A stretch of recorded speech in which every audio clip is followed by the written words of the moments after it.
The local college sports season is over for the year, and next year the landscape is going to look quite a bit different. Welcome to the 10-Minute Drill. I'm Mike Cobb, and with me this week is Ledger sports writer Tom Zebold. Tom, welcome to the show. Thank you very much. It's good to be here. Tom, you're now covering our colleges, both local colleges, and you'll be doing South Florida football in the fall, so it's a change for you. Wish you well. Good change. Yeah. Good change, though. Yeah, I know you're looking forward to it. Yeah. Well, let's start out. Let's get right into it. Two things I think that really kind of jump out is that Southeastern is in the process of making a jump up from the National Christian College Athletic Association to the NAIA.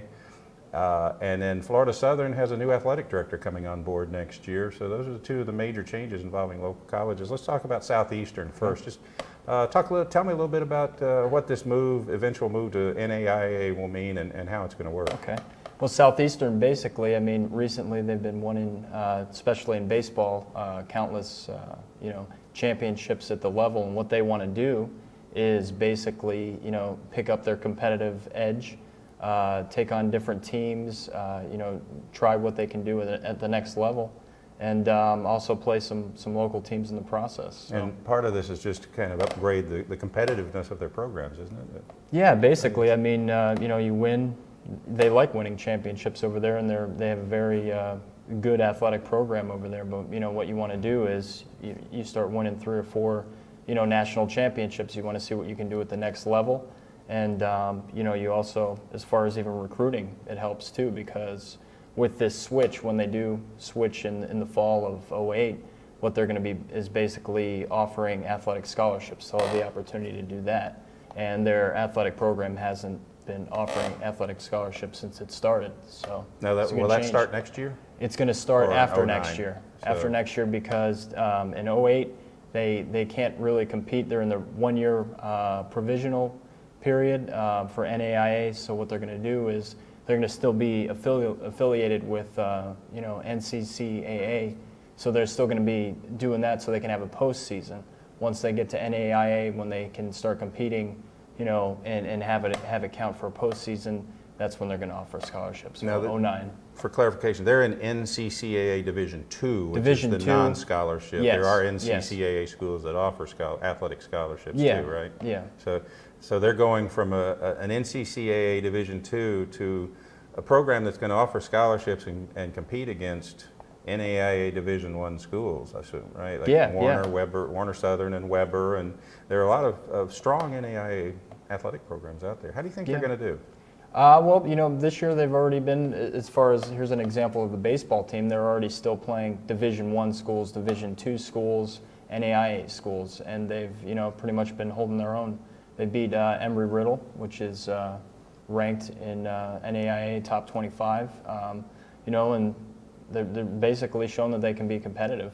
No, they're not going to run off 4 or 5 straight national championships at that level, though. No, that's one thing that probably isn't realistic with the, you're going up against teams that have been offering scholarships, that have been recruiting a different way than you have. So what you're going to have to do is, there's going to be a learning experience. There's going to be, and the coaches there expect that. When they announced at the press conference of the move up, a lot of the coaches were saying that, we're going to have to learn sometimes, you're going to have to take that next step. You're going to have to have growing pains. Yeah, basically, and we have to be ready for that. And if we don't win a national championship, it's not the end of the world. We're taking steps toward winning at another level. So the goals change as you take another step up. Yeah, exactly. Right. So. Now, Florida Southern is kind of an interesting process going on there. Lois Webb has been at Florida Southern College for 30 years as volleyball coach and then as athletic director. She's stepping down and retiring. We wish Lois the best in her retirement, by the way. Pete Meyer, the baseball coach, is stepping in as the new athletic director. How do you see that change over? What kind of effect do you think that'll have at Florida Southern? Well, he's been the assistant athletic director over there for about 2 years now. So it looks like they had I don't know if it was necessarily a plan all along, but he's had 2 years to kind of see how Lois has been doing things and been doing very well. And he's won a national championship with the baseball team. He's comfortable. He teaches at the school. As being a graduate of Florida Southern, I took one of his classes. He's a very personable guy, very easy to talk to. So, and he'll be stepping in June 30th to the Now, new position. Florida Southern's athletic program is used to having a lot of success at the NCAA Yeah. Division II level. Looks to me, I mean, it's dropped off a little bit. They haven't had quite the success that they're used to having, have they? I mean, you know, Yeah. do you see that? Do you think that's the Definitely, case? definitely, you see that. You know, part of it, you know, it's always recruiting cycles. You know, sometimes you get a bad class that might not produce right away. They've had new, you know, coaches step in recent years. Like Link Darner. Link Darner. In men's basketball. Yeah, I mean, the men's basketball team, that's a perfect example. First year, you know, they struggled quite a bit. You know, probably won less than 10 games, didn't go very far.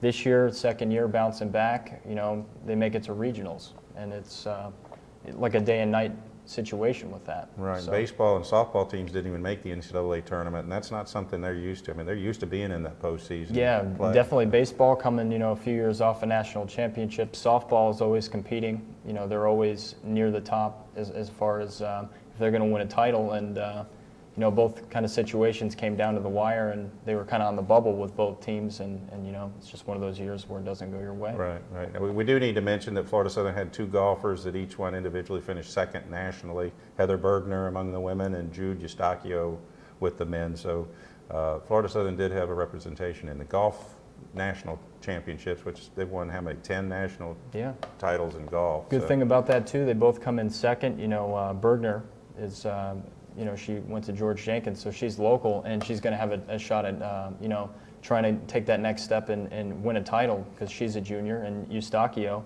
redshirt freshman, so, and he lost in a playoff. Right, so there's a good future there. Definitely. Now, let's go back to Southeastern a little bit here and talk about, you know, we need to mention Weber and Warner Southern too, because they have very good programs.